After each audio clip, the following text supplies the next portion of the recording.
OK. L'exemple 3, c'est vraiment plus complexe. Alors, le pilote d'un avion se dirige vers le centre d'un système météorologique intense à une vitesse de 200 km à l'heure. Elle décide de modifier sa trajectoire afin d'éviter le cœur de la tempête, certainement apprécié par les passagers. Si on utilise un plan cartésien dans lequel l'avion se trouve à l'origine et où une unité va être 1 km, on peut représenter graphiquement le système météorologique par la relation.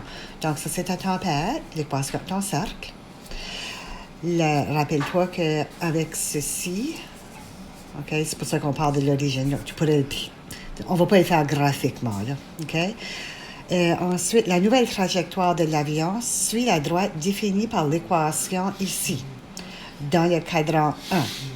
L'avion n'arrivera pas à éviter complètement la tempête. Pendant combien de temps l'avion se trouvera-t-il à l'intérieur du système météorologique? OK. Donc, si vous n'y avez pas déjà pensé, je veux que vous pensiez, voici idéalement là, un petit croquis de qu'est-ce que j'ai. J'ai mon système météorologique qui suit cette équation-là du cercle. J'ai l'équation de la trajectoire de l'avion, donc qui suit l'équation y égale point 2x. Puis je cherche à savoir combien de temps que je dois passer dans la tempête. OK? Cette ligne, est-ce qu'elle représente le temps? Non. Elle représente une distance. OK? Comment qu'on trouve des temps? On a une formule pour ça. OK? Alors, pensez à votre plan. Je veux un temps. Pour trouver un temps, j'ai besoin d'une distance. Pour trouver une distance, j'ai besoin de quoi?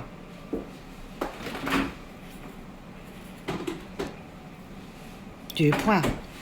Pour trouver 2 points avec une droite puis un cercle, est-ce que je suis capable de faire ça? Oui, ça revient à l'exemple 1. C'est les systèmes semi-linéaires. Alors, je vous recommande de mettre le corrigé de l'exemple ou le vidéo de l'exemple sur pause pour regarder, puis avec votre plan, OK, allez trouver la réponse parce que vous êtes capable. OK? Je cherche combien de temps pour trouver mon temps. Je connais la vitesse. L'avion vole 200 km à l'heure. Je connais ma vitesse. Je veux mon temps. Je suis capable d'aller trouver le morceau qui manque, la distance. Comment qu'on trouve la distance? Vous êtes capable de faire ça. Trouve tes points, fais ta formule de distance, puis ensuite viens temps.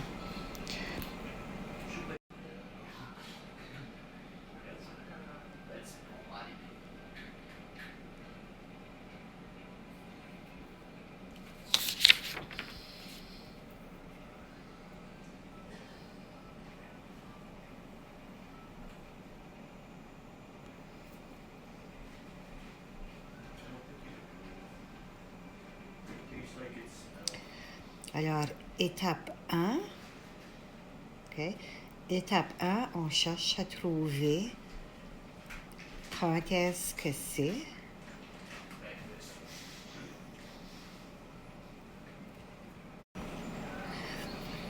Donc, on cherche à trouver quelle valeur de x qui va rendre ceci vrai. Alors, on développe. Ça nous donne une équation du deuxième degré. On met tout égal à 0. On ne va pas passer le temps à factoriser. On va tout de suite aller dans la formule quadratique. Puis, avec le plus, j'ai que x égale 24,87. OK? Puis ensuite, avec le moins, j'ai 17,43. OK? Alors, si x est 24,87, y égale à 4,97. Si x est 17,43, y égale à 3,49. Où est-ce que j'ai trouvé ça? OK? J'ai trouvé ça où? Je n'ai pas trouvé ça dans cette équation. Je n'ai pas de y. OK? Par contre, ceci, c'est les deux x qui donnent 49. Donc, c'est les deux x qui sont sur le cercle. OK? Alors, ces deux X-là, ces deux coordonnées-là, ces deux points-là plutôt. Ces deux points-là, non seulement sont sur le cercle, ils se retrouvent sur la droite d'équation de la trajectoire y égale point 2x. Alors, si x est 24,87, allez calculer y. Même chose ici. Ensuite, ça nous donne quoi? L'étape 2, on est maintenant capable d'aller calculer la distance entre nos deux points. Allez calculer ça. Ensuite, la dernière étape, tu veux le temps. Donc, la distance va conduire 7,59 km dans la tempête à la vitesse de 200 km à l'heure, me donne ceci. Moi, si je suis un passager et tu me dis on va être dans la tempête pour 0,03795 heures, je vais vraiment pas t'apprécier. OK? Alors, j'ai juste changé en prenant mon temps en heure, puis j'ai multiplié par 1. OK? 60 minutes sur 1 heure, c'est 1, ça. C'est la même chose en haut et en bas. OK? Alors, en faisant ça, mes heures ont disparu. Fois 60, ça me donne 2,277 minutes. OK? Alors, pendant 2,3 minutes, on sera dans la tempête. OK? Vu qu'on est là, l'exemple 4 trouve la longueur exacte d'une tangente à partir du point 4,13 jusqu'au cercle, défini par cette équation-là. Donc, à partir du point 4,13 jusqu'au cercle, OK, je vais trouver la longueur de cette tangente. Alors, qu'est-ce que je sais? Je connais le centre, moins 2,6. Je sais que mon rayon, c'est 3.